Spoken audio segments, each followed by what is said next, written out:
Hadirin hadirat sekalian, bagi tidak buang masa, saya selaku pengacara majlis dengan ini menyerahkan majlis kepada saudari Merfatin Najwa binti Zulkifli selaku moderator bagi Forum Empowering Medical Imaging Profession untuk memulakan forum. Majlis dengan takzimnya mempersilakan.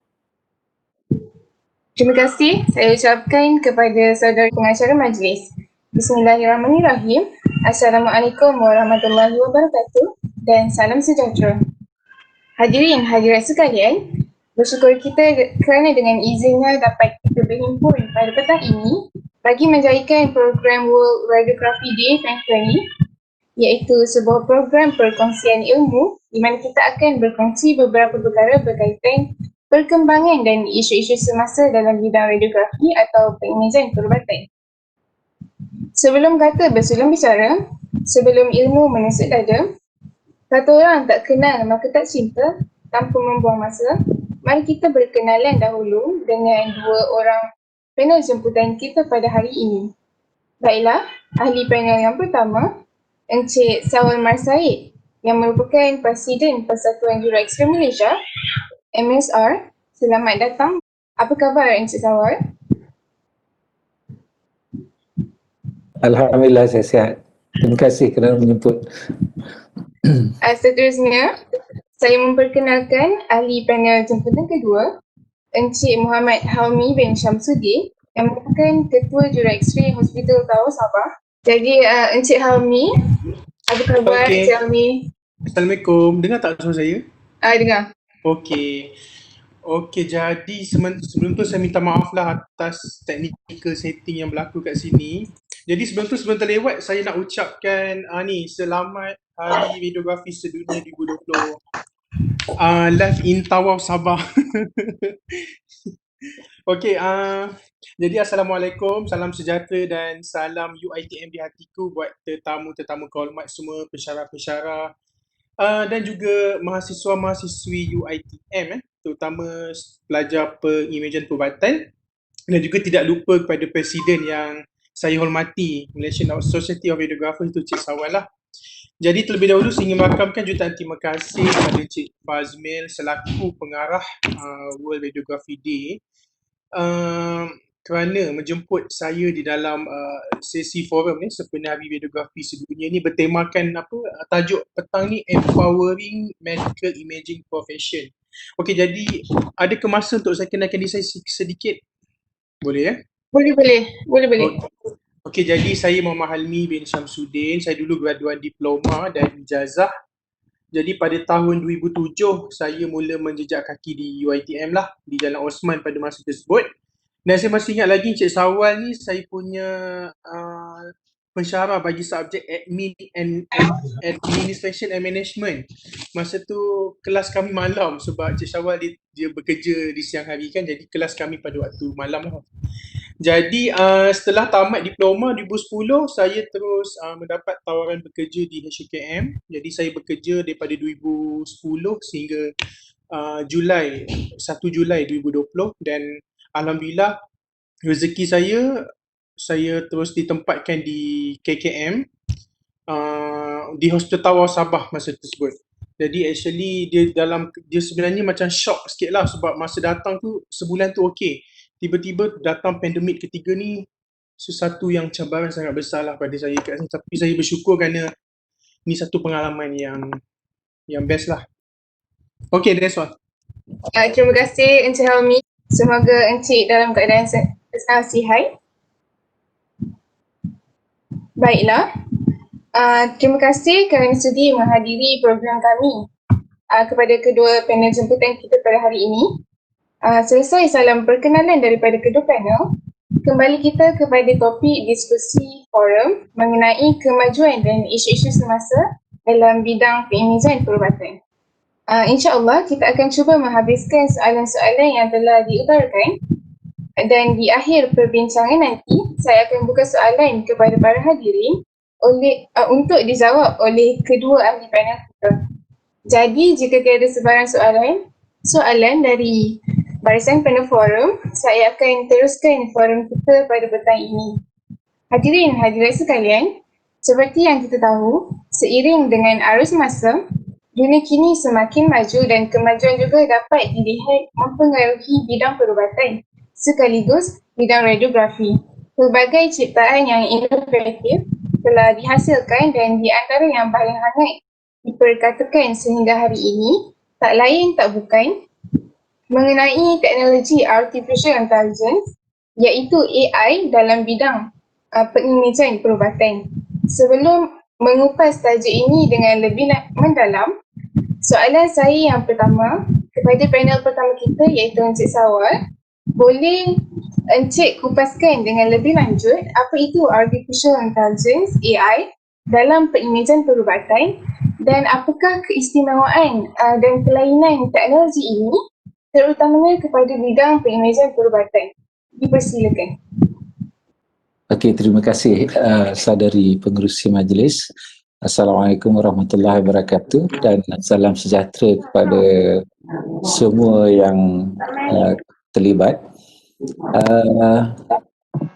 Saya difahamkan ini adalah sambutan World Radiography Day peringkat pengimejan perubatan UiTM Puncak Lam, kan? Terlebih dahulu saya ucapkan ribuan terima kasih juga kepada Cik Rafidah Supar, salah seorang daripada lecturer di UiTM, kan, dan Encik Halmi ataupun Bob yang merupakan pelajar saya juga dulu semasa saya mengajar di UiTM, dan seperti yang sedia maklum, dengan new norm ni ataupun norma baru dalam COVID-19, ini merupakan satu platform yang memang ramai menggunakan platform ni untuk berinteraksi. Berbalik kepada soalan Cik Pengerusi tadi, Cik Fatin, ya. Apakah artificial intelligence dan apakah yang something positive or negative impact towards radiography profession, kan? Kalau diikutkan AI ni, dalam AI ataupun artificial intelligence merupakan satu if we are talking about, kadang-kadang saya akan menggunakan bahasa Inggeris juga, bukan bermakna saya tak pandai berbahasa Melayu. Kadang-kadang ada sesetengahnya yang kita tak boleh diterjemahkan dalam bahasa Melayu. Ataupun artificial intelligence kita nak terjemahkan dalam bahasa Melayu ni agak susah. Okey, sebenarnya bukan perkara baru dalam bidang radiologi. Kalau kita lihat sejarah artificial intelligence in radiography ataupun dalam radiologi, bermula pada tahun 70-an di mana waktu itu CT scan mula diperkenalkan. Okay, artificial intelligence. Sebenarnya kita secara sedar atau tidak, kita dah lama menggunakan artificial intelligence. Okay, kita dah lama, mungkin bukan dalam bidang radiografi, dalam bidang-bidang yang lain. Paling senang kawalan lampu isyarat. Itu merupakan artificial intelligence. Kalau kita gunakan mesin kira ataupun kalkulator, itu merupakan salah satu daripada artificial intelligence. Tapi dalam bidang radiografi ataupun dalam bidang pengimejan, yang paling ketara ke belakang ini dalam tempoh 5 tahun ke belakang, selepas DR ataupun digital radiografi digunakan secara meluas di negara kita, dan sebenarnya AI ini telah dibincangkan di peringkat antarabangsa lebih awal daripada kita. Okay, contohnya bila saya menghadiri beberapa siri persidangan antarabangsa, contohnya di Hong Kong dan juga di Taiwan, di mana mereka telah membangunkan AI ataupun menggunakan perisian artificial intelligence secara meluas berbanding dengan kita. Untuk di Malaysia mungkin agak baru. Okay, kalau dulu secara analognya, secara dasar kita penggunaan dalam bidang pengimejan perubatan, contohnya dalam makmal di Puncak Alam, contohnya. Okay, makmal di Puncak Alam, di mana kita masih lagi, kalau kita nak menggerakkan tube untuk parking selepas digunakan, kita masih lagi menggunakan tenaga, kita masih lagi menggunakan teknik yang disediakan macam mana nak parking, lock, unlock. Tapi sekarang ni ada mesin yang dia boleh parking sendiri, kan? Yang boleh collimate sendiri mengikut saiz kaset ataupun mengikut saiz detektor. Dan ada setengahnya yang telah menggunakan di mana automated ataupun fully motorized. Kita tidak lagi perlu menyentuh butang untuk menggerakkan, cuma berdasarkan kepada detection of your fingers, tak perlu sentuh, dia boleh mengikut jari dalam pergerakan. So ini kebanyakan, this is among the artificial intelligence yang paling mudah untuk kita faham. Okey, memang kalau kita kupas lebih mendalam tentang artificial intelligence, lagi dalam tentang machine learning, deep learning, so itu dah terlalu agak mendalam pembelajarannya. Tapi dari segi secara dasarnya, kita masih lagi baru dalam mempelajari ataupun mula memikirkan ataupun memperkatakan tentang AI dalam bidang radiologi ataupun radiografi di Malaysia. Dan macam saya katakan tadi, ianya telah bermula awal daripada tahun 70-an. Okey, tetapi di Malaysia kita 2 atau 3 tahun kebelakangan ini baru kita memulakan perbicaraan mengenai AI. Okey, untuk seterusnya mungkin kita akan bincangkan kemudian apakah kelebihan, kekurangan dan juga apakah the opportunities and threat dalam bidang pengimejan perubatan dengan pengenalan AI yang lebih meluas di Malaysia. Okey, untuk permulaan ni saya rasa itu dulu. Kita serahkan balik kepada Cik Fatin. Terima kasih kepada Encik Sawar di atas lantaran maklumat kepada kita sebentar tadi. Justru saya teruskan lagi forum kita pada hari ini dengan soalan kedua kepada Encik Sawar. Pada pendapat Encik, apakah keistimewaan ataupun kelebihan teknologi ini kepada bidang pengimejan perubatan? Dipersilakan. Okey. Kalau kita memperkatakan tentang kelebihan dan kekurangan, tapi kita selalunya akan memperkatakan tentang kekurangan dulu berbanding dengan kelebihan. Kebiasaannya, soalan yang biasa ditanya kepada saya, adakah biasa sekiranya penggunaan AI secara berleluasa akan mengurangkan kebergantungan kepada radiografer ataupun juru X-ray ataupun secara mudahnya kepada diri kita sendiri sebab kita adalah pengamal. Okay, in the age of uncertainty ni, with the arrival of artificial intelligence ataupun AI, the technology in healthcare field, many industries, addition AI impact of their careers ataupun impact kepada kerjaya kita. Okay, dan bukan kepada kita saja, dalam bidang perubatan keseluruhannya, impact ini agak membimbangkan sesetengah profession. Okay, one particular area yang tak immune pun kepada perubahan ini adalah bidang kita. Okay, kalau kita memperkatakan tentang keburukan dan kebaikan ataupun apakah kelebihan yang kita boleh dapat daripada AI. Okay. Dari segi kebaikan, sekiranya kita memperkatakan kebaikan, apakah kebaikannya kepada bidang kita? Memang semua orang akan memperkatakan tentang pekerjaan kita akan lebih mudah dengan adanya AI ataupun artificial intelligence. Macam saya berkatakan tadi, kita tidak lagi memerlukan pergerakan tube secara menggunakan tenaga yang lebih kuat sebab tube tu boleh bergerak sendiri, kan? Lepas tu ditambah dengan teknologi yang ada dalam digital radiografi di mana all manipulation dengan exposure factor yang secara automatik ni dikira, bukan seperti dulu di mana masih menggunakan film screen and the dark room. Okay, so perkara-perkara ni bila kita tengok, dia akan memberi ruang yang banyak kepada radiografer untuk lebih berinteraksi kepada pesakit dalam tempoh penjagaan pesakit. So dari segi kebaikannya, macam saya katakan tadi, memudahkan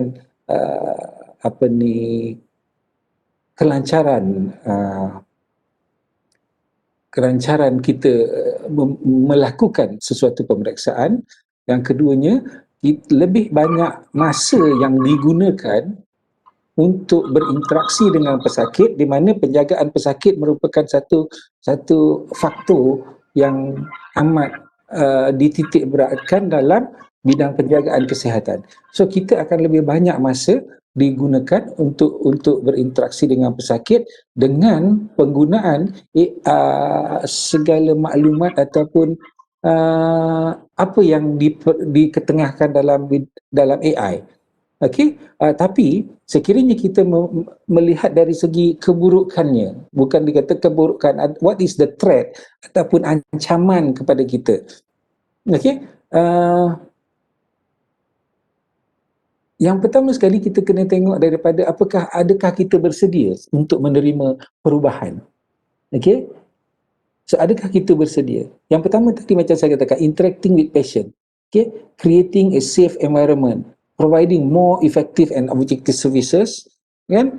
Safeguarding the futures, our profession futures.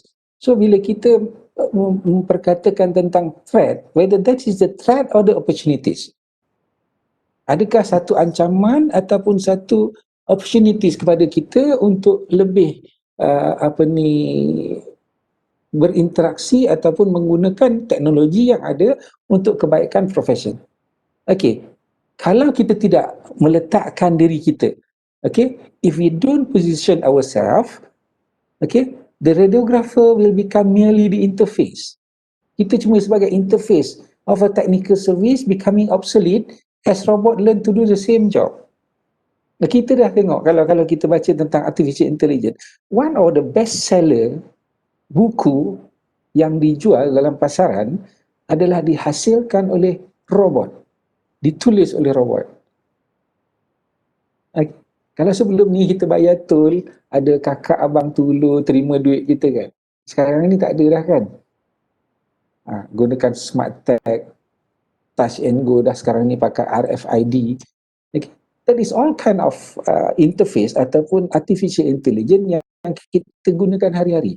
Okey, cuma bila kita melihat dari segi negatifnya, kita kata dulu ramai je pekerja tol, sekarang ni tak ramai, digantikan. Adakah radiografer ni akan mengalami nasib yang sama bila fully automated ataupun artificial intelligence diguna pakai secara meluas?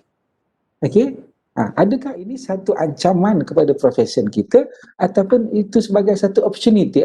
However, when we can bring more than this to the profession, assuming the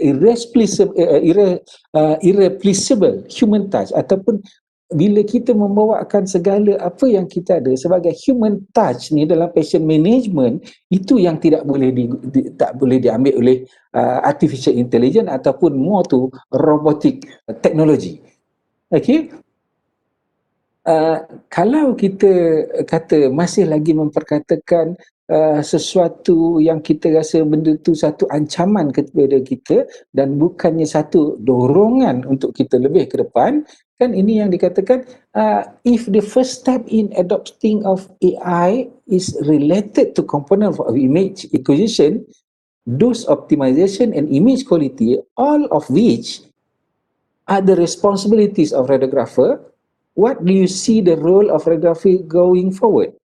Kalau benda-benda ni, AI ni mengambil alih, dia kata komponen yang biasa diguna pakai ataupun yang dijalankan oleh radiografi ni, dan role of radiographers tu telah diambil alih oleh AI. So the persoalan dia, what do you see role of radiographer going forward? Will there be one, or should I start looking for a new job? Ini perkara-perkara yang kita perlu pertimbangkan ataupun perlu kita fikirkan bila AI diperkenalkan secara meluas. Jangan kita ambil sebagai this is the threat for our profession, but why don't we change our mindset to be this is the opportunities for you to move forward. Otherwise, itu yang persoalan kita tanyakan tadi,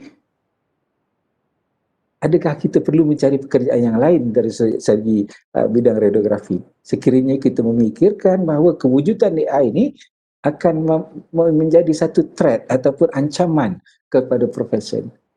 Why don't we take it as sebagai opportunities, kan, untuk mempertingkatkan?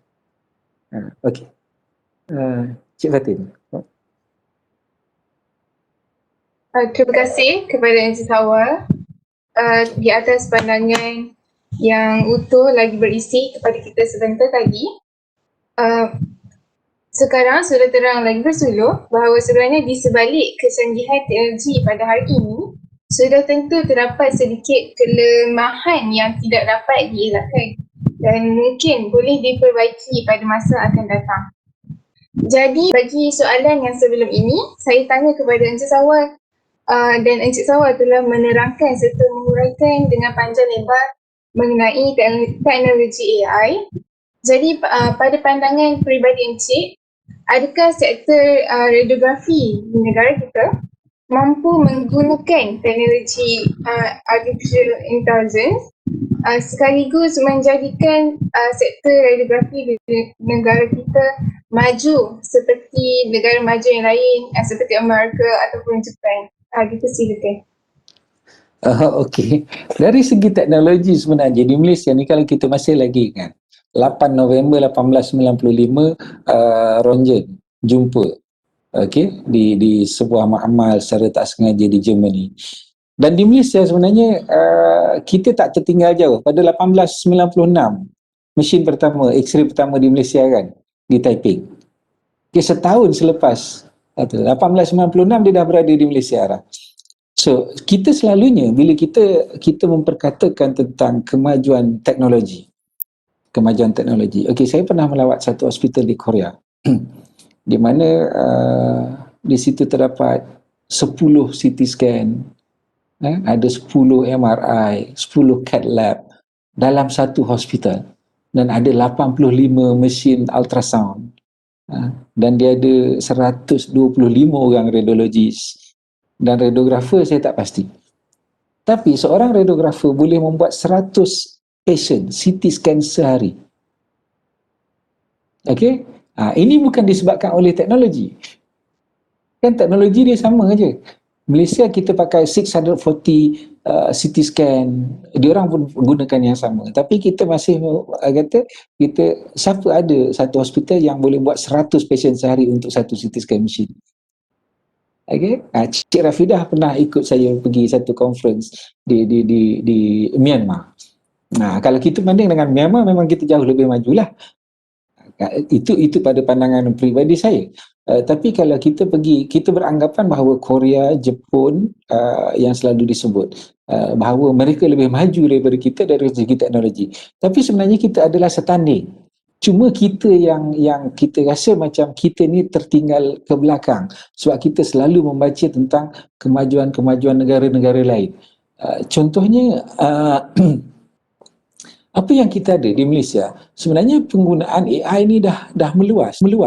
Cuma kita tidak begitu arif agaknya sebelum ni apakah itu AI ataupun artificial intelligence. Dari kata pekerja kita secara hariannya, bila penggunaan mula-mula kita menggunakan analog, itu sepenuhnya dijalankan oleh juru X-ray atau radiografer. Tapi bila kita datangnya CR dalam sekitar tahun 2005-2006 di Malaysia, CR mula diperkenalkan, masih lagi orang tidak memperkatakan tentang AI. Walaupun masa tu computed radiography ataupun CR ni, computerized radiography, memang sebahagian besarnya adalah artificial intelligence, di mana kita mula tidak menggunakan dark room sebagai medium untuk mewujudkan image. Kita bila CT scan mula memperkenalkan, selain daripada single slice CT, dia dah pergi kepada multiple slice CT scan. Okey, dan paling awal kalau kita tengok pada ultrasound, di mana adanya pengiraan expected date of delivery ataupun EDD. Kan banyak, dah lama dah kita memperkatakan AI, yang kita mula menggunakannya, cuma kita saja tidak menyedari secara langsung. Tetapi bila wujudnya digital radiografi, bila orang memperkatakan digital radiografi, mula memperkatakan bidang digital, di mana wujudnya FFDM, full field digital mammography, dan adanya selepas tu CT scan dengan application yang berbagai-bagai termasuk juga dalam MRI, orang baru memperkatakan tentang artificial intelligence. Okey, kalau kita tanya di Malaysia, adakah Malaysia dah memperkenalkan ataupun adanya artificial intelligence? Dah lama dah. Dah lama. Cuma kita baru memperkatakan dalam tempoh tahun 2020 ni. Orang mula memperkatakan AI sana sini. Tapi kalau kita tengok jurnal-jurnal yang diterbitkan yang berkaitan dengan radiografi, mereka memperkatakan AI ni sejak tahun 2015. Orang dah memperkatakan daripada tahun 2015 lagi artificial intelligence. Kalau kita baca jurnal-jurnal dalam bidang radiografi. Cuma di Malaysia ni kita agak lambat untuk memperkatakan, bukan dalam implementation. Implementation kita dah lama. Implementation kita dah lama. HIS, RIS, Hospital Information System, Radiological Information System, Total Hospital Information System. Itu sebahagian daripada AI yang kita gunakan dalam pengurusan di hospital. Cuma kita tidak memperkatakan sebelum ni sebab kita tidak didedahkan kepada penggunaannya yang sepenuhnya. Cuma bila kita dalam diperkenalkan digital radiografi, barulah orang berkata digital artificial intelligence, bila mesin mula bergerak sendiri kan, bila mesin mula parking sendiri, baru kita memperkatakan artificial intelligence. Untuk menjawab persoalan tadi, Malaysia tidak ketinggalan pun dari segi teknologinya berbanding dengan negara-negara yang lain. Cumanya kita tidak memperkatakan artificial intelligence sehinggalah pada tahun 2020 kan? Itu pun selepas kita PKP, kita rajin sikit membaca katnya, sebab tak banyak kerja baru orang memperkatakan artificial intelligence. Kalau tidak, kita tidak lagi memperkatakan artificial intelligence. Okey, dari segi macam yang ditanya tadi, adakah kita setaraf dengan negara-negara lain, negara-negara maju lain? Bagi saya, pendapat peribadi saya selepas saya melihat sendiri apa yang ada di negara-negara tersebut, contohnya di Korea, di Taiwan, beberapa lagi negara Asia, yang kita tengok, kita tidak ketinggalan dari segi teknologinya, tapi dari segi pengetahuannya secara mendalam ataupun perbincangannya dari segi AI, mungkin kita masih sedikit terkebelakang. Terima kasih. Baru nampak Bob, lama tak nampak orang Tawau.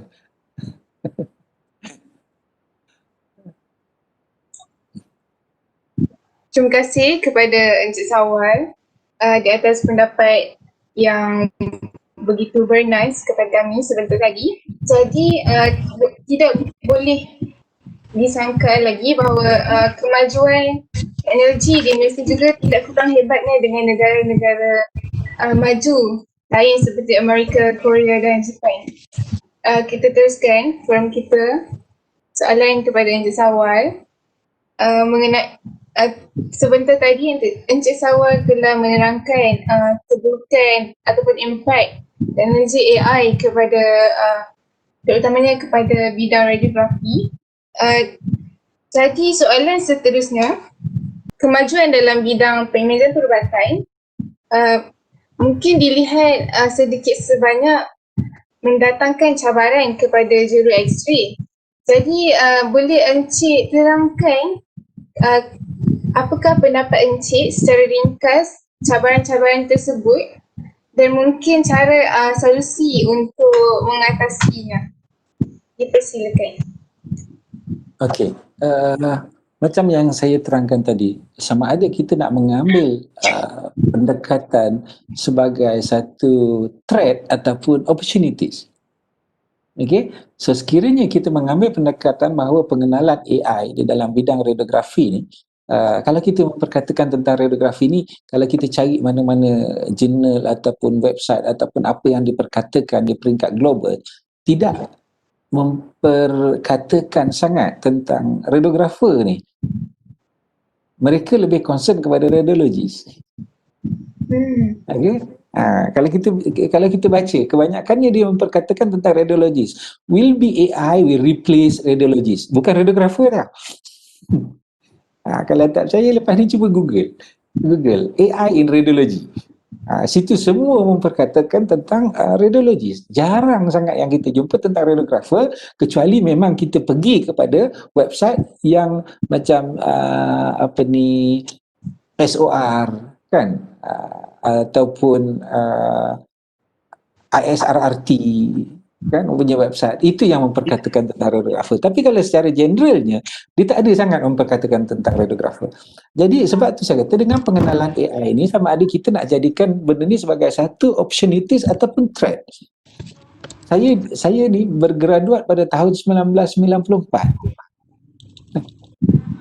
Tapi yang dah lahir 1994. Cik Rafidah dah senyum dah. Saya bergraduat pada tahun 1994, di mana masa tu MRI belum wujud di Malaysia. 1994. Sebab MRI pertama di Malaysia install in Malaysia yang pertama pada tahun 1996. 0.3 Tesla. Bukan 3 Tesla, 0.3 Tesla. Yang pertama install di Malaysia pada tahun 1996. MRI. Apatah lagi kita memperkatakan tentang CR yang cuma bermula pada tahun 2003. Kan?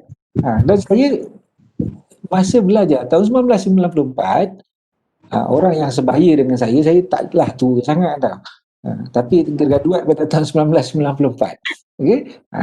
Jadi pada masa tu kita tidak diajar tentang apakah CR, apakah DR, apatah lagi tentang machine learning ataupun deep learning. Okay? MRI pun masa tu CT scan, nak masuk bilik CT scan pun kena buka kasut tau. Nak buka kasut sebab kononnya bilik tu adalah berkomputer, takut ada habuk masuk sekali. Okey? Pada masa tu. Jadi sekiranya orang-orang yang macam saya ni yang bukan dilahirkan pada tahun 1994 tapi bergraduat pada tahun 1994, yang tidak diperkenalkan langsung dengan apakah itu teknologi digital dan tidak diajar langsung, ini merupakan satu threat kepada sebahagian orang ataupun ancaman kepada setengah-setengah orang. Tetapi kalau orang-orang yang macam saya dan orang-orang senior-senior saya yang masih dalam perkhidmatan, kalau sekiranya kita mengambil perkara ini sebagai satu opportunities, that is always kita punya peluang untuk menerokai bidang ni lebih luas. Okay? Bukan satu lagi cabaran, tetapi ia merupakan satu opportunity kepada kita untuk lebih berkembang. Salah seorangnya yang super senior saya dulu yang masih berada di ITM, Cik Basri Saidi. Encik Basri, yang masih berada di ITM tu, beliau salah seorang yang tidak pernah diajar mengenai digital radiografi. Tapi merupakan antara orang yang sekarang ni yang very literate dalam bidang AI ataupun lebih mengetahui dalam bidang ni, sebab beliau mengambil peluang ni sebagai satu peluang, bukannya satu ancaman. So ini terpulang kepada individu itu sendiri. Sebab tu saya kata kita kena ambil benda ni secara positif ataupun secara negatif. Kalau kita mengambil secara positifnya, kita boleh bercakap tentang AI ataupun mempelajari tentang AI walaupun kita tidak diperkenalkan kepada perkara itu sebelumnya. Dan saya belajar MRI daripada membaca buku. Sebab saya bergraduat tu MRI tak wujud lagi di Malaysia. Okay? Saya bergraduat masa itu. Dan X-ray masa itu masih lagi menggunakan tombol KV, MA dan second. Untuk mudah masa itu, saya letakkan MA tu 100 MA saja sebab senang untuk darab. MA kali dengan second, senang. Kalau kita letak 200, 250 kita susah. Nak cari kalkulator pula kan. Berapa MAS kita akan dapat masa tu. Sebab gunakan tombol. Nak senang kita letakkan 100 MA. Senang nak kali dengan second. Okay, tapi sekarang ni benda tu is automated. Automation ataupun segalanya telah diambil alih oleh artificial intelligence ni, dan kita merasakan sesuatu yang agak positif ataupun opportunities kepada kita untuk memperkembangkan profession, instead of kita merasakan satu ancaman kepada kita yang merasakan benda ni akan diambil alih oleh robot ataupun orang lain. Sebab dia kata it's just merely a button pusher kan. Pernah dengar kan kita sebagai button pusher? Kan? Itu dari pandangan saya. Kita jangan ambil secara negatifnya, tetapi secara positifnya, bukan sebagai threat but as an opportunities kepada kita untuk memperkembangkan lagi. Okey, terima kasih. Terima kasih Encik Sawal kepada di atas pandangan dan perkongsian pengalaman Encik Sawal kepada kami sebentar tadi. Jadi Encik Helmi, boleh Encik kongsikan pendapat Encik mengenai teknologi artificial intelligence atau mengenai kelebihan ataupun impact teknologi ini kepada bidang radiografi sekarang. Okey, jadi terima kasih. Actually teknologi artificial intelligence ataupun kepintaran buatan ni memang popular. So every people talk about this lah. Jadi actually dia berpotensi besar dalam mengautomasikan operasi dan kerjanya yang sifatnya berulang-ulang. Jadi actually penggunaan teknologi AI ni dia amat penting dalam menyelesaikan kerja-kerja yang kompleks bagi menjimatkan masa dan tenaga manusia. Jadi di sini antara cabang penting dalam AI ialah machine learning, actually pembelajaran mesin, iaitu keupayaan mesin tu yang mampu belajar untuk menjadi pintar seperti apa kita panggil sebagai human intelligent. Jadi secara konsep ni actually mesin yang bakal diajar manusia ni perlu dilengkapkan dengan maklumat yang banyak untuk menjadikannya lebih pintar berbanding mesin lain.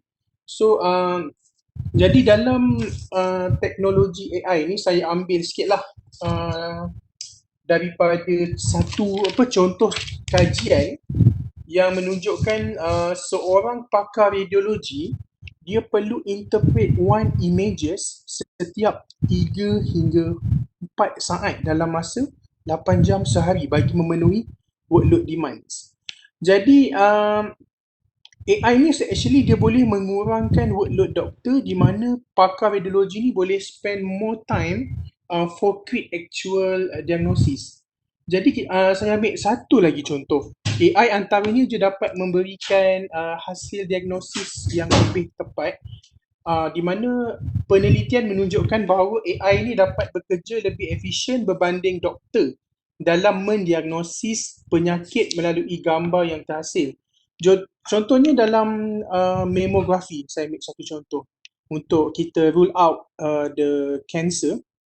So jadi di mana AI ni dia berupaya dia memberikan indikasi kepada physicians untuk detect which is the part yang ada suspicious findings.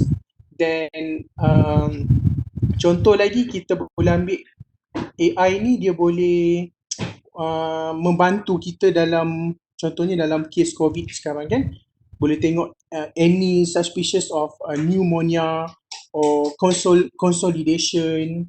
Dan AI ni dia punya konsep lagi dalam medical imaging kita tengok di dalam Dewan Bedah. Okay?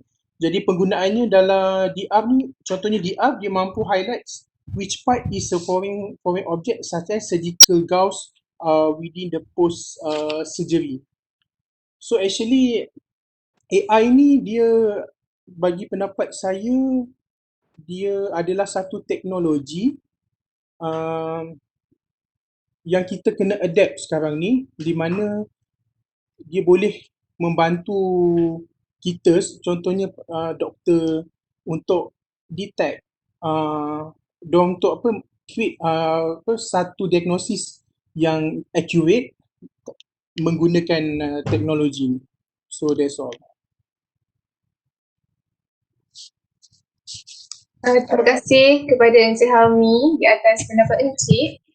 Jadi mengenai pendapat Encik Helmi sebentar tadi mengenai machine learning dan informasi-informasi yang dikongsi, diharap dapat menjadi panduan kepada kepada semua pelajar yang hadir pada hari ini, yang hadir pada forum kita pada hari ini, supaya anda dapat menghadapi cabaran-cabaran sebagai seorang juru X-ray pada masa akan datang. Baiklah, seterusnya kita beralih pula kepada isu-isu semasa di Jabatan Radiologi di Hospital Malaysia. Seperti yang kita semua sedia maklum, seluruh negara sedang mengalami permasalahan global iaitu pandemik COVID-19. Jadi sehingga hari ini dilihat masih ada peningkatan kes dari masa ke semasa. Jadi barisan hadapan ataupun frontliner negara kita telah bertengkur lumus untuk membendung dan merawat pesakit-pesakit yang disahkan positif. Jadi berikutan pandemik COVID-19 yang melanda seluruh dunia pada hari ini, tidak terkecuali juga negara kita Malaysia. Saya tujukan soalan kepada Encik Sawal.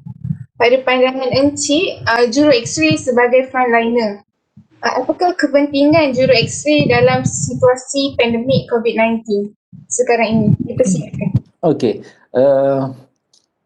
Kalau kita tengok, memang kita tak pernah disebut pun sebagai frontliner. Kalau kita tengok billboard tepi jalan pun tak ada gambar radiografer pun. Kan? Kalau kita tengok isu frontliner, whether radiographer has been recognized as a frontliner or not.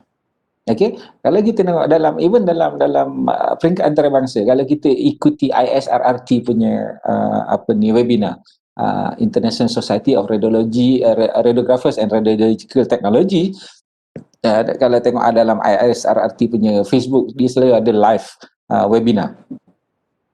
Dan giliran saya pada 29 November ni saya akan bercakap dalam ISRRT punya webinar. So kalau kita tengok dari situ, bukan Malaysia saja yang mempertikaikan adakah radiografer ni recognized as a frontliner. Okay? Dan soalan saya, adakah penting untuk kita mengetahui kita ni frontliner ataupun tidak? Kan? Persoalan dia, kalau orang persoalkan, adakah radiografer dianggap sebagai frontliner? Dan kalau saya tanya balik, apakah keperluannya kita dianggap sebagai frontliner? Kan? Sebab bagi saya, sama ada frontliners ataupun tidak, kita tahu bahawa tugas kita adalah sama dengan petugas-petugas kesihatan yang lain. We are the unsung hero. Tak apalah orang tak sebut pun. Kan? Encik Halmi sendiri, ataupun Encik Bob Halmi kita, dia adalah mangsa COVID-19 lah. Dia tak sebut tadi. Saya bagi tahu ni, Encik Muhammad Halmi bukan sahaja juru X-ray yang di kawasan COVID-19 yang paling dahsyat di Malaysia sekarang ni, tetapi beliau juga adalah pesakit COVID-19. Okay, Encik Halmi sendiri itu adalah pesakit COVID-19. So kalau kita memperkatakan, adakah radiografer frontliner? Yes, we are the frontliners, but tak apalah orang tak sebut pun, buat kita tahu. Tugas kita adalah sebahagian daripada frontliners yang berada untuk kita sama-sama memendung ataupun try to flatten the curve of the COVID-19. Okay? Kita boleh dianggap sebagai unsung hero. Kita memang selalu menyatu, radiografer tidak menonjol. Kita always bekerja di belakang tabir. Betul? Tapi kalau orang bercakap, kalau sakit je, soalan pertama, kau buat MRI ke tidak? Kau buat CT scan ke tidak? Buat ultrasound ke tidak? Kan? Tapi dia tak tahu. Tapi tiba-tiba, frontliner radiografer tak masuk lah. Kan? Tapi tak apa. Bagi saya adalah sebutan frontliners ni pun it's a bit subjective. This is not the big issue.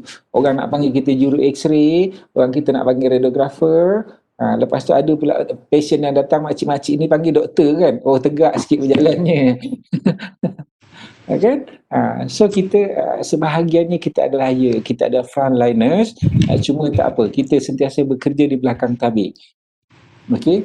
Bukan saja di belakang tabir, kita berlindung di sebalik leg gown kita kan. Okey, terima kasih. Terima kasih Encik Sawal. Jadi tidak dapat dinafikan bahawa dalam situasi yang tidak diinginkan sekarang sekalipun, juru X-ray menggalas tanggungjawab dan mempunyai peranan yang penting dalam membantu negara terutamanya dalam menangani pandemik COVID-19. Jadi sudah tentu kita ingin tahu bagaimana pengimejan perubatan boleh menyumbang kepada barisan hadapan dalam menghadapi COVID-19. Jadi saya utarakan soalan seterusnya kepada Encik Hauni. Apakah modaliti pengimejan perubatan yang boleh digunakan ataupun yang biasa digunakan untuk mengesan pesakit yang positif COVID-19? Persilakan.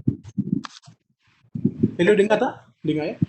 Okey, apakah modaliti untuk detect pesakit COVID-19? Okey, dalam Journal of Medical Internet Research, okey ni saya share sikit lah. Jadi artikel dia bertajuk Diagnostic Value of Imaging Modalities for COVID-19. Antara modaliti yang digunakan untuk mengesan diagnostic values and imaging features berkaitan patient COVID-19 ni, dia orang menggunakan CT, ultrasound, chest ataupun PET-CT. Tapi pemeriksaan chest X-ray dengan CT scan ni mostly commonly used for diagnosis and management of COVID-19 patient.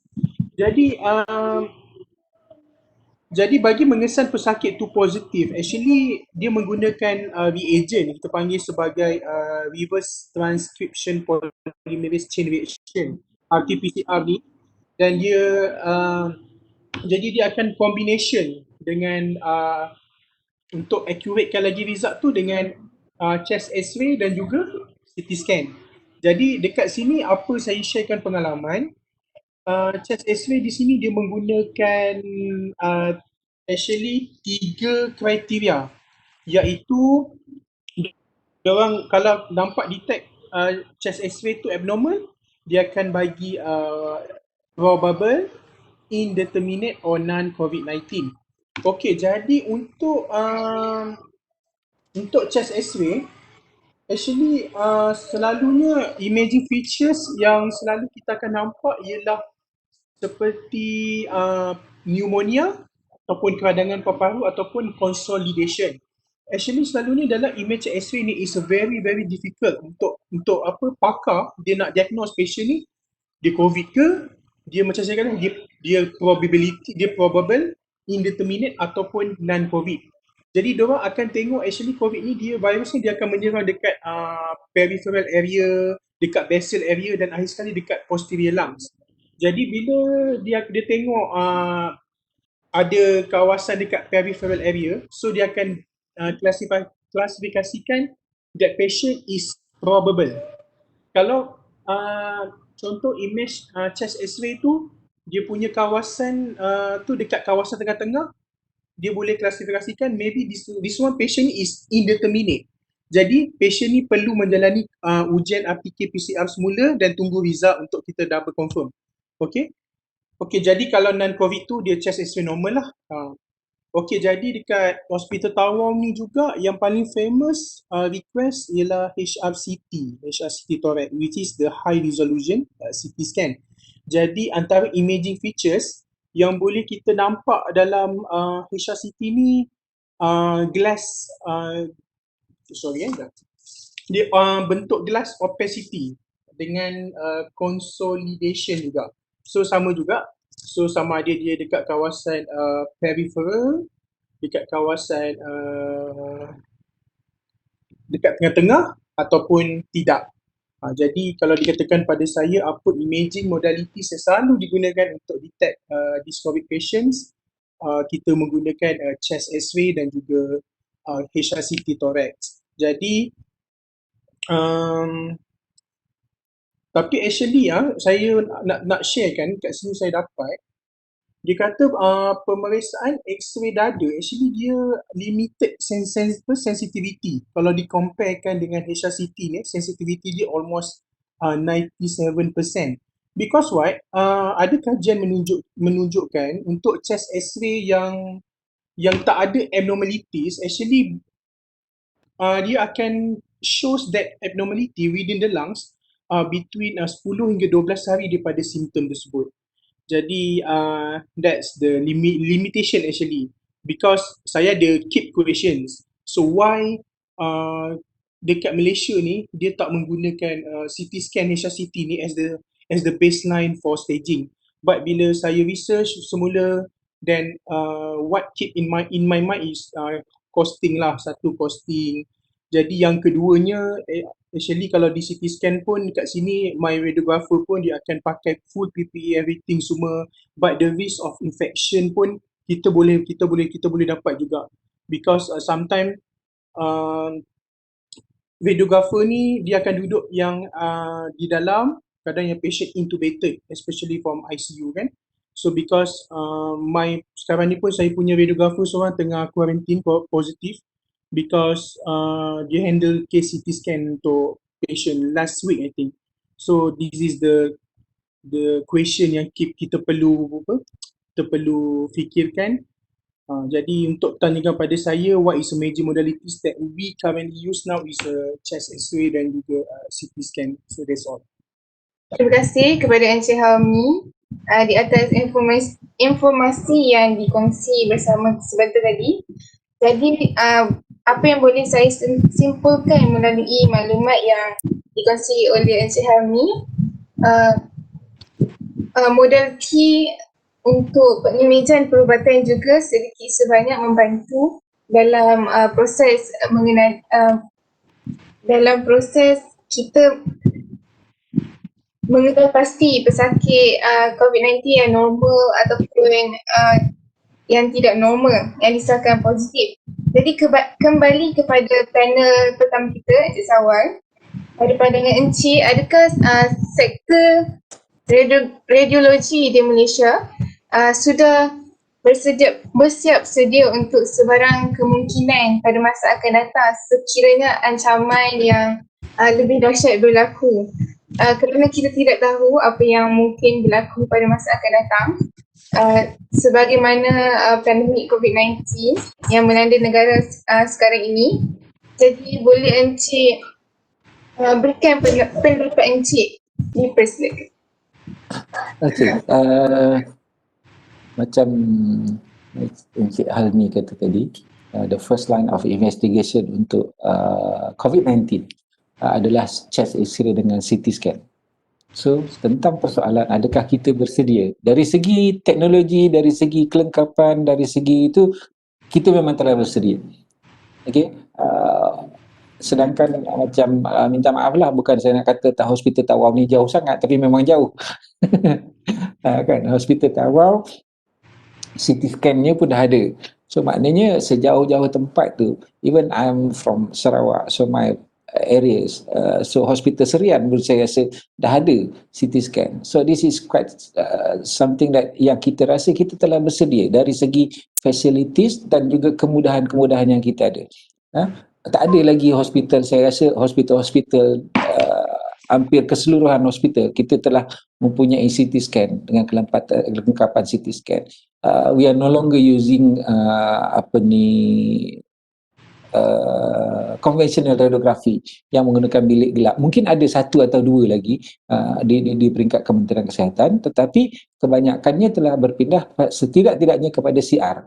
Jadi ini memang dari segi mobile x-ray-nya. Sebab kalau kita tengok, kebanyakan jurnal memperkatakan dia lebih kepada untuk chest x-ray, dia tidak dibawa kepada main department. Dia akan menjalankan secara mobile.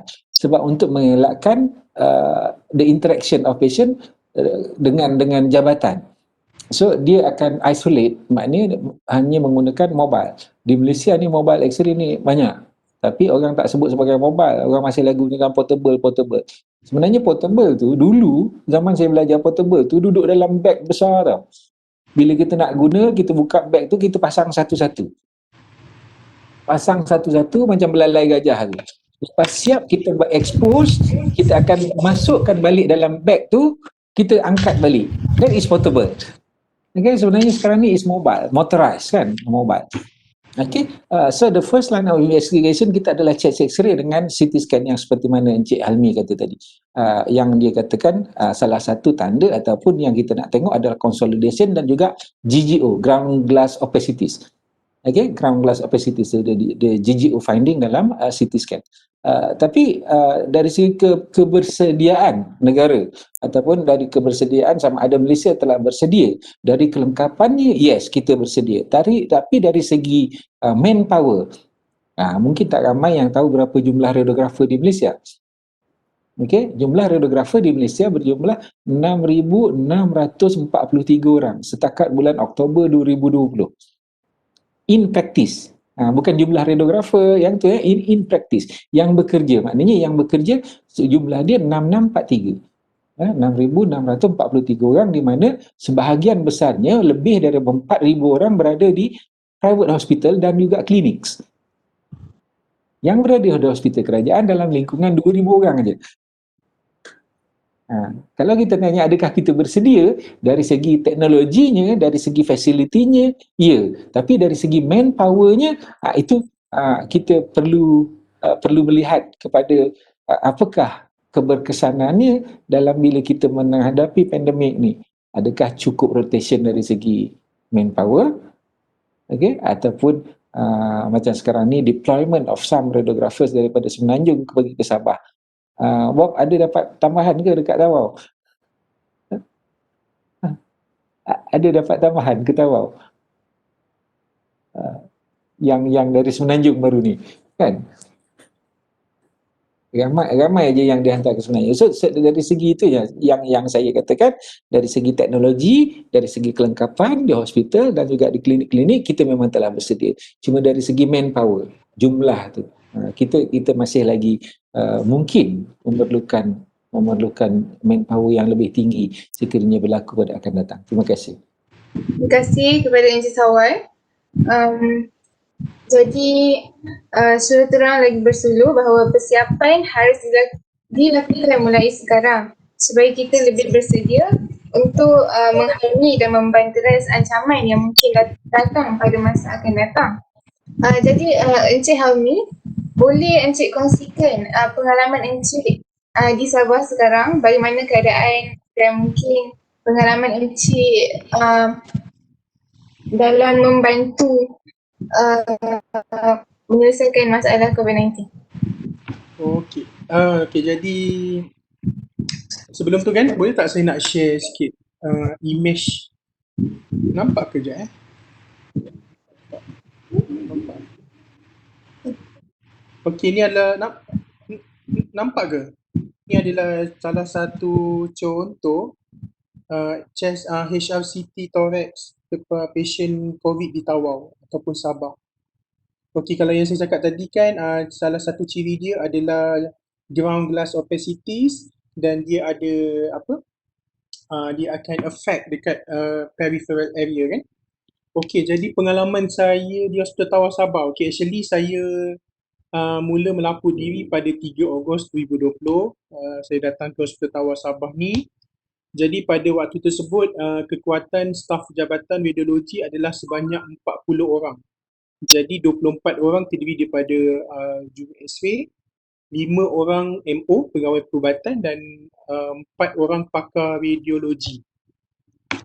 Jadi actually untuk pengetahuan semua, Hospital Tawau ni dia merupakan hospital major berpakar yang jadi rujukan untuk hospital di kawasan pantai timur Sabah seperti Kunak, Lahad Datu dan Sempunang. Okey, jadi antara imaging modalities yang berada di Hospital Tawau adalah CT scan 16 slice, ultrasound, dental, DR dan juga CR. Jadi dalam tempoh 1 bulan saya datang di sini, iaitu pada awal Ogos sampai pertengahan September. Jadi keadaan masa tu masih terkawal walaupun pada waktu tersebut banyak yang kes severe acute respiratory SARI punya patient. Jadi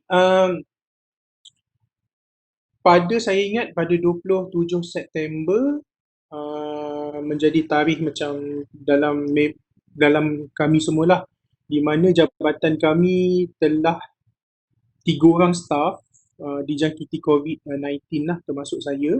Dan pada waktu tersebut hampir 21 orang staff di Jabatan Radiologi terpaksa dikuarantinkan. Jadi pada waktu tersebut 20 orang sahaja yang bekerja Jadi pada waktu tersebut juga saya dan juga HOD kami terus berhubung dengan Ketua Profession Sabah dan juga Ketua Profession juga X-ray Malaysia untuk minta deploy videographer maupun yang mobilisasi kan, kerana kami masa tu memang dalam keadaan yang teruk. Kami memang kekurangan staff nak menghadapi workload pesakit yang tinggi pada waktu tersebut, iaitu masa tu tengah kami dibanjiri dengan pasien dari penjara Tawau. Pada waktu tersebut staging hampir setiap hari adalah 100 hingga 200 orang. Jadi keadaan saya punya staff pada waktu tersebut agak burn out kerana mereka terpaksa bekerja 12 jam ataupun 24 jam untuk support kawan-kawan yang kuarantin ni. Jadi pengalaman saya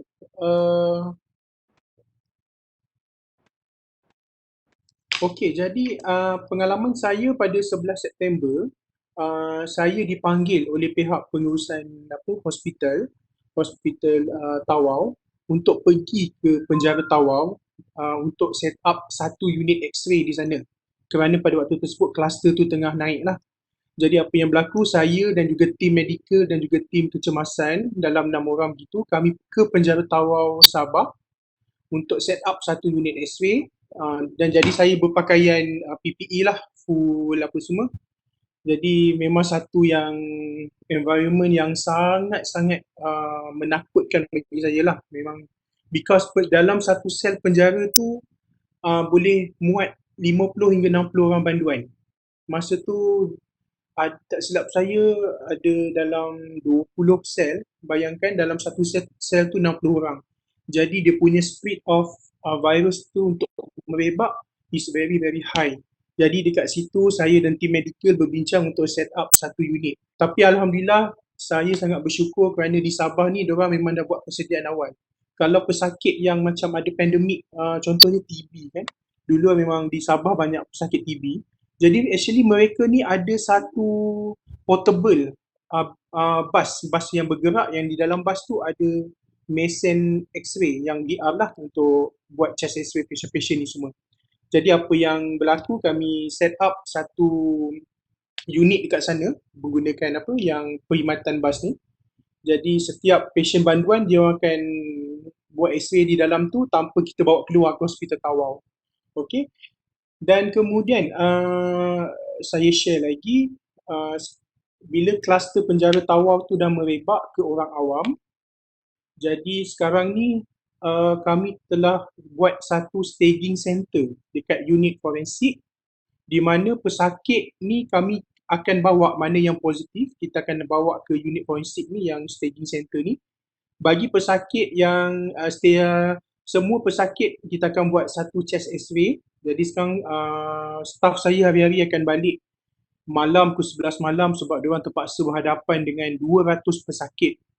Tapi alhamdulillah dalam minggu ni nampak penurunan kes sangat yang drastik lah sebab dah slowly turun sikit kan di Tawau. Jadi apa yang berlaku, kita set up satu mesin, kemudian mana pesakit yang positif tahap 1, tahap 2 hingga tahap 5. Jadi tahap 1 dan tahap 2 ni dia tak ada simptom. Jadi kita akan bawa dia di pusat kuarantin rendah COVID. Dekat sini ada 4 pusat kuarantin, manakala yang pesakit ada simptom 3 hingga 5, kita akan bawa dia di hospital Tawau. Dan kemudian alhamdulillah pihak ATM dengan kerjasama NADMA semua tu, KKM, mereka mendirikan satu lagi hospital Medan di Tawau. Jadi saya pun involve juga dalam set up mesin di sana. Dan alhamdulillah kami dapat 2 radiografer daripada hospital Temenloh, bersyukur sangat untuk handle patient di sana. Jadi actually hospital Medan ni dia untuk non-COVID punya patient. Jadi sekarang ni slowly Tawau ni dah buat persiapan yang sangat rapi lah. Saya rasa memang KKM done a very good job, dan juga frontliner kat sini pun actually memang buat sanggup. Actually dalam tempoh kami daripada September sampai sekarang 60 orang staff di hospital Tawau ni kena positif COVID. Tapi saya rasa I'm very respect with that people lah, because diorang bekerja siang malam pakai PPE almost 4 hours, dan baru tukar, rehat makan pun sekejap. Jadi my radiographer pun I very salute dengan diorang lah, cara diorang handle that case lah. But sometimes saya fikir macam how come diorang punya kekuatan tu boleh datang handle patient. Kami pun di sini pun untuk COVID, ward COVID pun kami dah ada 4 ward COVID. Jadi bayangkan bagaimana my radiographer ni setiap kali terima pemeriksaan dia akan nangis.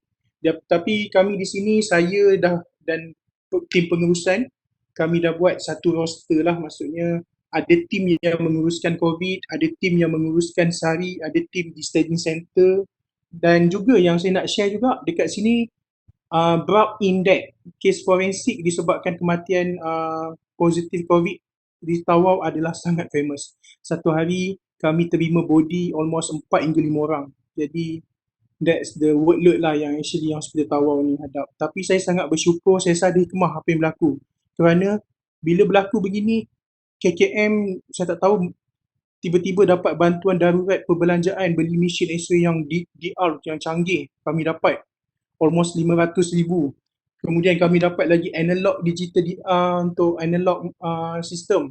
Kami dapat 200,000 peruntukan because of that pandemic lah. So I'm very grateful what happened, dengan salute with my staff and how they handle kesiapsiagaan tu di sini. Yeah, thank you so much. Terima kasih kepada Encik Helmi kerana berkongsi pengalaman dalam menguruskan pesakit COVID-19. Jadi mungkin soalan ini daripada Encik Sawal. Mungkin Encik berpeluang untuk menguruskan pesakit COVID-19. Boleh Encik kongsikan pendapat Encik? Mungkin jika berpeluang. Macam saya katakan tadi, saya dah away from hospital dalam almost 11 tahun dah. Saya tak berada di hospital. Tapi sekiranya kalau saya tengok daripada apa yang kawan-kawan kita, saya dapat gambar-gambar banyak yang baru ni daripada Sabah, daripada Hospital Tawau, daripada Hospital Kunak. Macam mana dia orang berpakaian angkasawan tu, dan saya tak pernah merasa pakaian tu. Saya tak pernah rasa. My wife pun bercerita dia tak pakai penuh pun, dia kata dah macam kurus, dalam sehari hilang 2 kilo kot. Okay kan, macam di Sabah. Kawan saya ada seorang, Ghaffar, Abdul Ghaffar bin Kanyu tu satu batch dengan saya. Oh, okay. Nanti saya kirim salam dia. Abdul Ghaffar bin Kanyu tu adalah satu batch dengan saya dulu. We grad in 1994. Okay. Memang saya tak akan berpeluang untuk mengendalikan pesakit COVID ni, seperti macam puan pengerusi, cik pengerusi tanya tadi. Tapi dari apa yang saya dengar daripada kawan-kawan yang bekerja, saya rasa kalau saya diberi peluang, belum tentu saya boleh melaksanakan seperti mana yang mereka laksanakan. Untuk berpakaian PPE secara full macam tu, saya masih lagi beranggapan bahawa mungkin saya tak mampu melaksanakan seperti kawan-kawan kita yang lain yang di luar sana. Secara tak langsung saya baca daripada chat ni yang ada dekat sini, yang ada soalan tadi yang tanya, adakah kita sekarang ni kita membincangkan AI ni in radiology antara radiologist dan radiografer saja? How about patient include in order to implement the usage of AI in the radiology sector widely? Sebenarnya yang kita perkatakan, kewujudan AI ni bukan untuk tujuan membantu memudahkan perjalanan pengendali tu, sama ada radiografer atau radiologis, tapi dia lebih kepada keperluan pesakit. So maknanya dengan peningkatan macam COVID-19 ni, berkali-kali ganda peningkatan kes. So AI ni akan mempercepatkan proses tu. Mempercepatkan proses. Dari segi registrationnya, pengendalian pesakitnya, diagnosisnya lebih cepat. Jadi sebenarnya kewujudan AI ni lebih memberi peluang kepada pesakit untuk mendapatkan rawatan yang lebih cepat, diagnosis yang lebih cepat berbanding dengan conventional way. So bukan kita memperkatakan tentang kemudahan radiologis atau radiografer lebih senang bekerja, tidak. Okay? So untuk kegunaan pesakit, sebab kita kata untuk pesakit, apakah yang itu untuk pesakit? Dan saya nak menjawab soalan daripada Fatul Hakim, cik moderator, saya nak tanya, nak jawab tentang Fathul Hakim ni, adakah graduan diploma masih relevan untuk diterima bekerja? Kerana saya banyak mendengar mengenai kelayakan untuk bekerja sebagai radiografer adalah degree. Ini saya adalah salah seorang daripada jawatan kuasa Akta 774 di peringkat Kementerian Kesihatan, dan kita dah umumkan. Cuma untuk mengetahui lebih lanjut, memang akan ada satu tempoh di mana graduan diploma tidak akan dibenarkan untuk menjalankan pemeriksaan ataupun tidak ada didaftarkan sebagai pengendali. Tapi itu bukan bermakna tidak didaftarkan seterusnya, tapi dia adalah syarat-syarat yang wajib dipatuhi. Tetapi ada certain years yang akan ditetapkan pada tahun berapa sehingga tahun berapa dan seterusnya. Dan isu ni kita akan kupas bersama dengan ahli majlis profession kita pada 6 Disember melalui live FB Persatuan Juru Ekstrim Malaysia. So kita ada 2 orang panel yang dijemput, dan juga seorang panel kita adalah dari ahli majlis Akta tu yang mewakili diagnostik radiografer, dan juga ahli majlis yang mewakili radioterapi, dan juga ketua profession Juru Ekstrim Malaysia pada 6 Disember. So kalau nak tahu the detail of what is Akta 774 dan di manakah kedudukan graduan diploma ni, ikuti webinar Persatuan Juru Ekstrim Malaysia live di Facebook pada 6 Disember 2020. Okey, so pemakluman tu kita akan bagi dari semasa ke semasa. Terima kasih. Terima kasih Encik Sawal di atas maklumat yang diutarakan. Jadi kita akan beralih kepada soalan-soalan daripada pelajar di chat box. Jadi soalan pertama dari Agibah Syazwani Johari. Boleh Encik Helmi? Okay, the question is, can any panelist explain the general protocol for radiology procedure, especially in the usage of CT scan and any other imaging modalities in detection of COVID? Okay, actually during this pandemic, kalau kita dengar standard operating procedure is very very important. Okay, dan sama juga apa yang berlaku di Jabatan Radiologi. Setiap imaging modalities kita akan adakan SOP dan juga protocols. Okey, jadi di sini soalan dia CT scan kan. Jadi CT scan the first thing is dia punya protokol. Okay, dia punya protokol dia kena first for the requested indications must become from the first David datang daripada radiologist lah. So radiologist tu dia akan see the clinical indication of the patient. Either patient ni dia stage 1, stage 2 ataupun stage 3 yang ada symptoms like pneumonia on the chest x-ray or consolidations on the chest x-ray that might be probable of the COVID-19. Then that request form, radiologist akan, after accepted the request form, then radiologists akan inform to radiographers. Then radiographers, what they do is they have to follow the infection control punya SOP, which is dalam hospital ni kita ada satu unit infection controls that we have to follow their SOPs. So they have untuk patient yang COVID-19 patients or PUI, which is the patient under investigations or the suspicious. So we are treated as a COVID also. Jadi radiographer akan pakai full PPE macam angkasawan tu kan. They have the N95, they have the surgical mask, and also then they do the examination lah. So sometimes that CT scan yang kita akan buat di sini ialah mostly my radiologist dia ada mention dengan saya, COVID-19 di Sabah ni is very unique. You punya presentation of the chest x-ray. Sometimes patient dia boleh comes with the embolism, suspected embolism. So now instead of they do HRCT, radiologists akan included CTPA protocol to rule out embolism.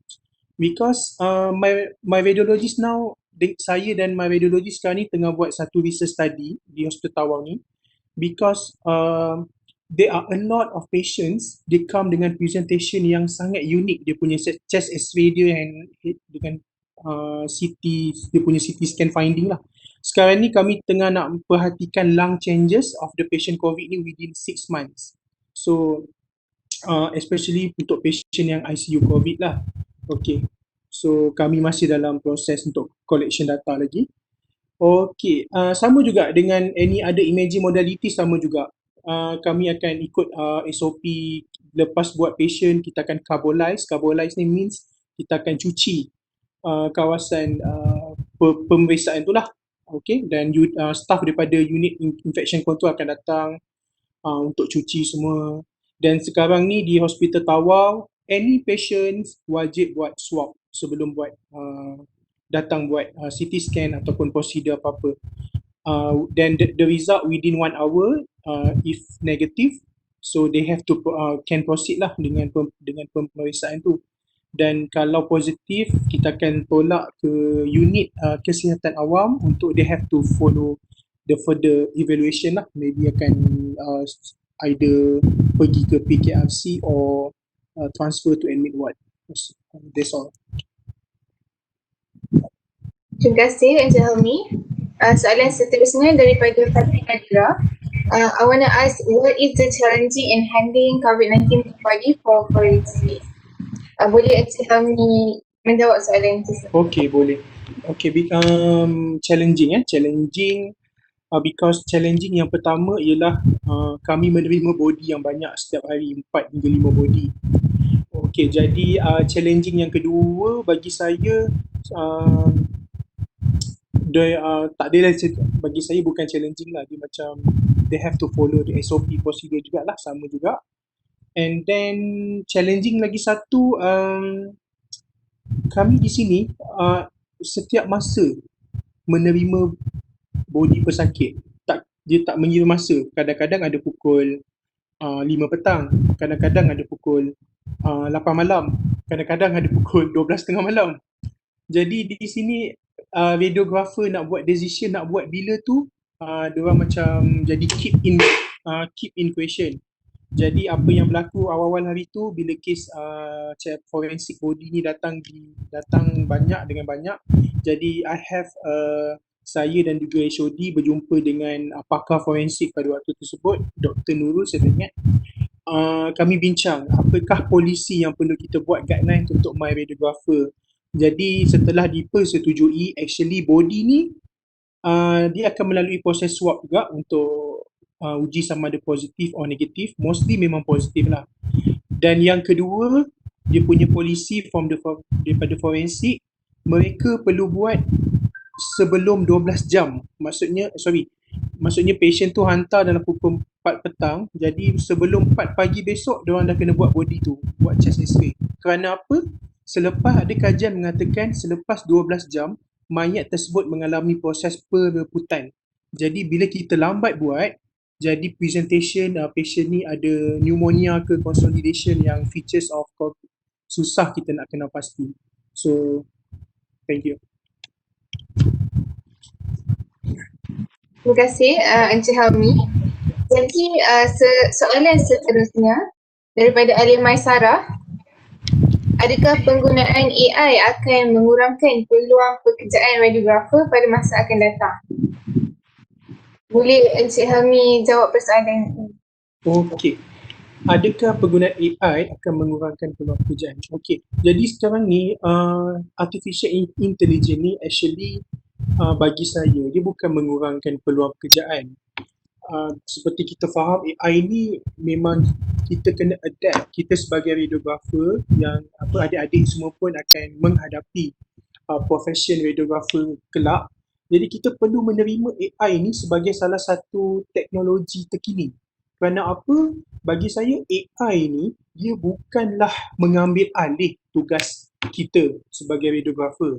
Sebenarnya dia memudahkan dalam workflow apa yang saya masukkan di sini, workflow terutamanya kepada para doktor, pakar radiologis, because bila AI ni digunakan, jadi pakar ni mengambil masa yang agak cepat untuk evaluate or diagnosis that patient ni ada apa. Okey, di sini saya sharekan satu cerita macam apa yang berlaku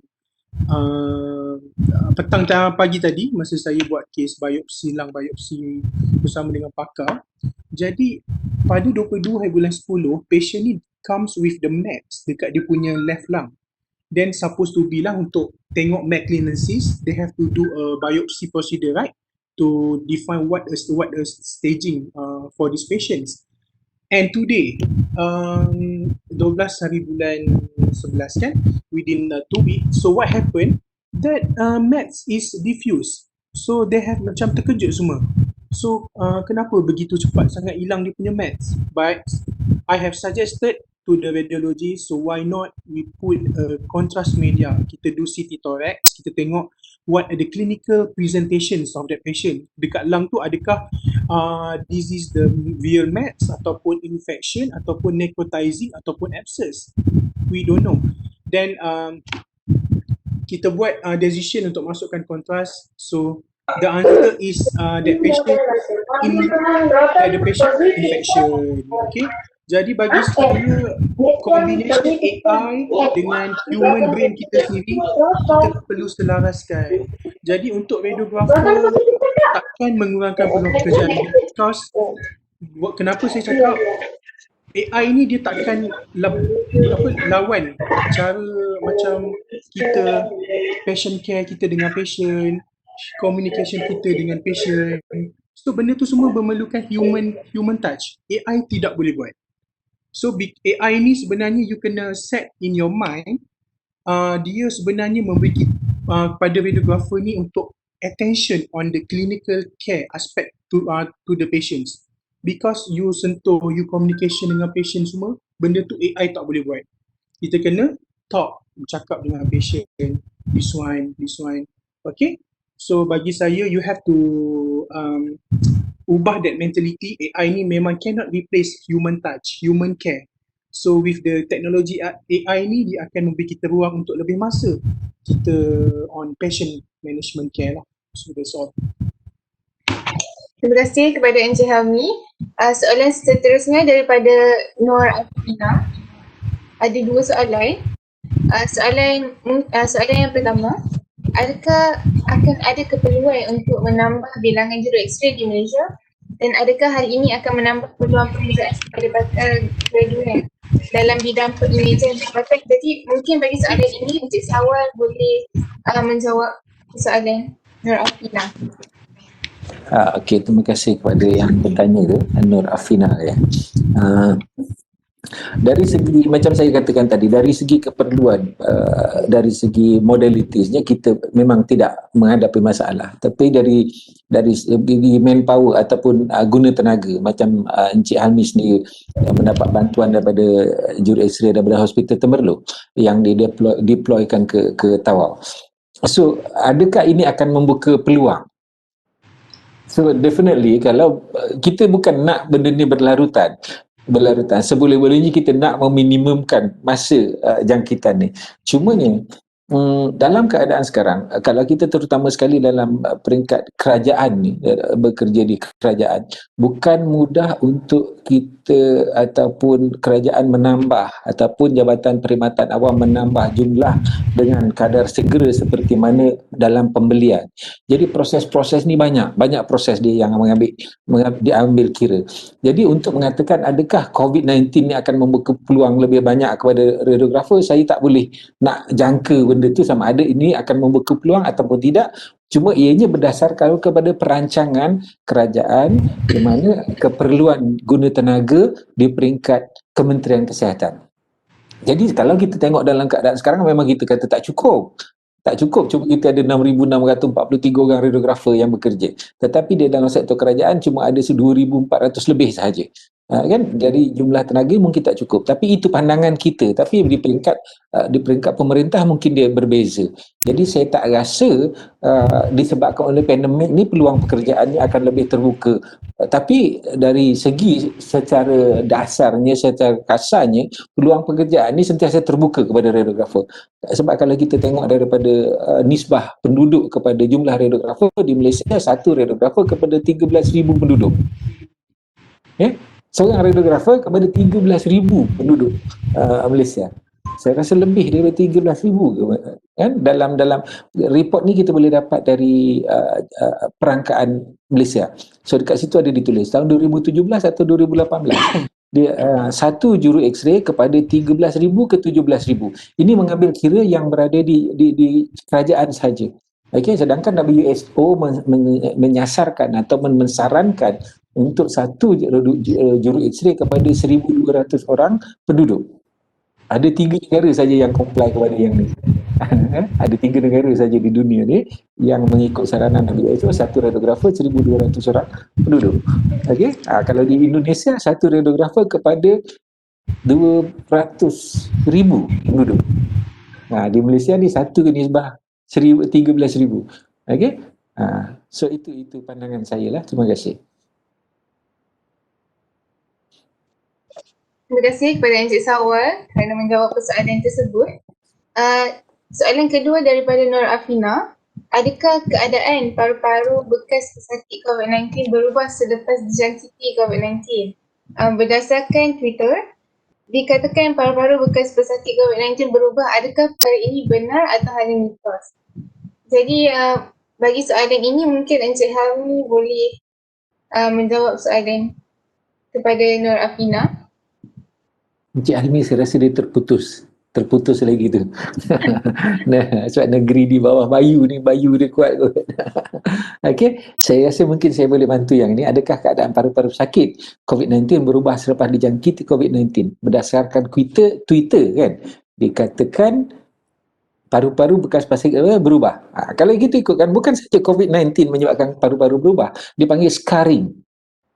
Okay, scar. So bila ada consolidation, ada di GGO, kalau kita panggil GGO, ground glass opacities ni. Kalau ground glass opacities ni, biasanya kalau kita buat HRCT, terutamanya yang dalam industrial, atau sama ada asbestosis ke, ataupun ada atelectasis ke. So ini akan meninggalkan kesan yang panggil scarring. Okay, yang permanently, di mana tisu-tisu dalam paru-paru itu akan menjadi keras dan tidak akan pulih seperti sedia kala. So di dalam keadaan COVID-19 ni saya pun tidak pasti, tapi berdasarkan kepada apa yang Encik Helmi bagi tahu tadi, dia akan meninggalkan satu kesan consolidation ataupun GGO ni yang kita boleh detect dalam HRCT, dan definitely benda tu akan meninggalkan bekas ataupun scarring, ataupun scar dalam bahasa Melayu adalah parut. Kan, parut. So akan meninggalkan parut. So definitely dia akan mengubah struktur paru-paru itu sendiri. Okay, itu pandangan saya secara kasarnya. Okay, tapi memang akan ada scarring to the tissue of the lung selepas jangkitan, terutama sekali atelectasis ataupun consolidation yang acute. Terima kasih. Terima kasih kepada Encik Sawal. Jadi baiklah, dengan berakhirnya jawapan dari panel berkaitan soalan tadi, maka berakhirlah sesi soal jawab kita pada petang ini. Sebelum kita menamatkan sesi forum kita pada petang ini, tidak manis rasanya jika kita tidak mendengar sepatah dua kata daripada kedua-dua panel sambutan kita. Oleh itu, saya menjemput Encik Sawal terlebih dahulu untuk memberikan ucapan beliau. Dipersilakan. Okey, terima kasih sekali lagi. Seperti saya katakan tadi pada permulaan tadi, terima kasih kepada MPP ataupun MISA dia. MISA yang menganjurkan dia. MISA kepada Cik Rafidah Supar kerana menjemput saya. So seperti semua sedia maklum, Persatuan Juru X-ray Malaysia ataupun Malaysian Society of Radiographers ni, MSR, adalah pertubuhan yang berdaftar di bawah ROS lah, mewakili juru X-ray di Malaysia sama ada diagnostik ataupun terapi. Kita ditubuhkan pada tahun 1970. Okey, jadi untuk updating terutama sekali during the COVID-19 ni ataupun new norm yang kita ni, norma baru dalam kehidupan COVID ni, kita boleh dapat maklumat-maklumat ni melalui webinar macam ni. Dan MSR juga, yang minggu lepas MSR ada buat satu pasal dengan Madam N pun ada masa tu, education during COVID-19.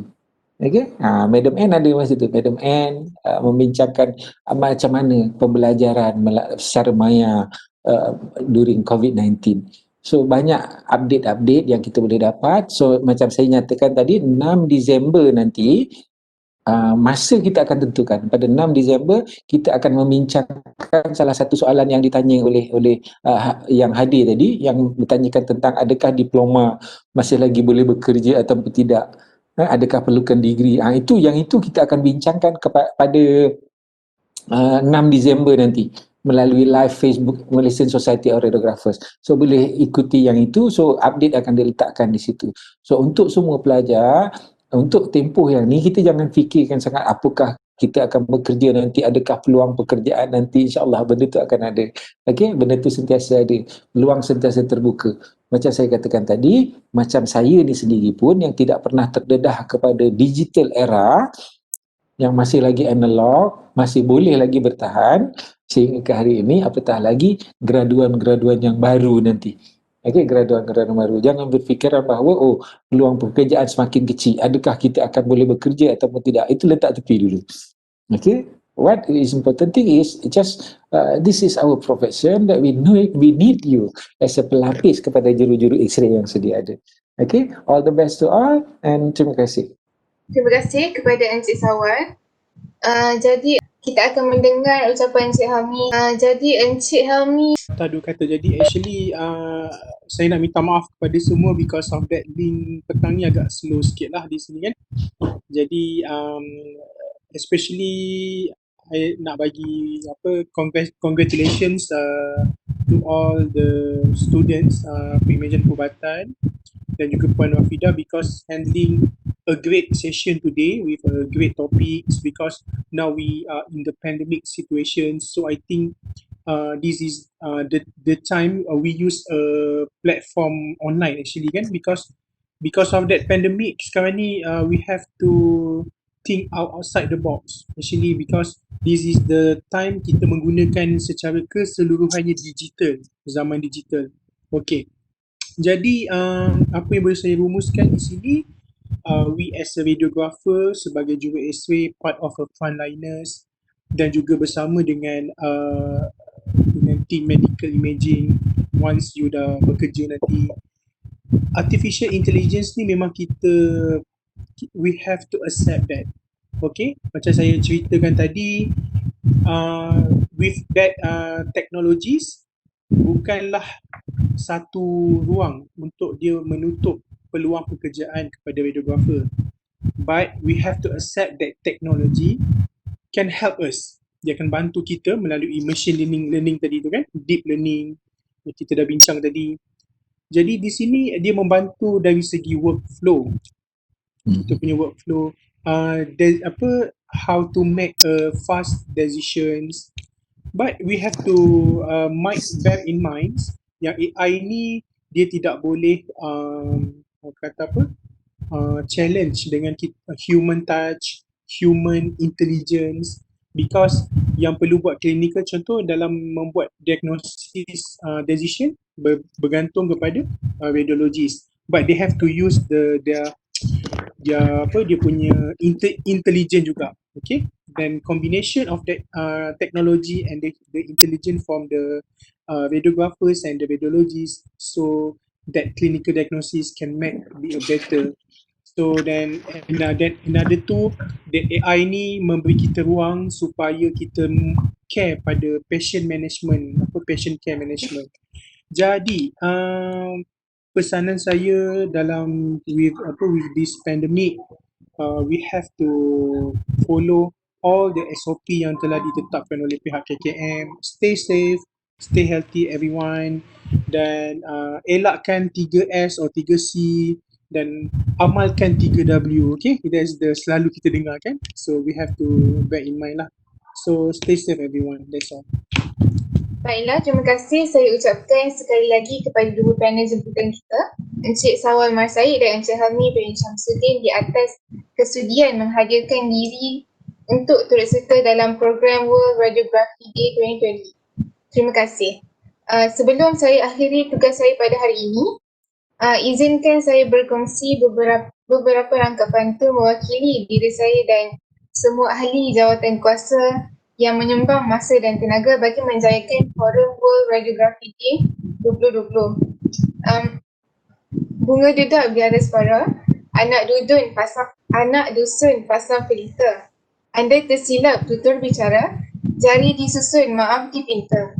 Jumpa dulang penuh berlian, rupanya mimpi di awal pagi. Terima kasih hadirin sekalian, panjang umur bertemu lagi. Sekian sahaja untuk hari ini. Saya Nur Fatin Najwa binti Zulkifli. Jika terkasar bahasa ataupun tersilap bicara, mohon dimaafkan. Saya akhiri program forum kita pada petang ini dengan wabillahi taufiq wal hidayah. Assalamualaikum warahmatullahi wabarakatuh. Saya serahkan semula majlis kepada saudari pengacara majlis. Terima kasih.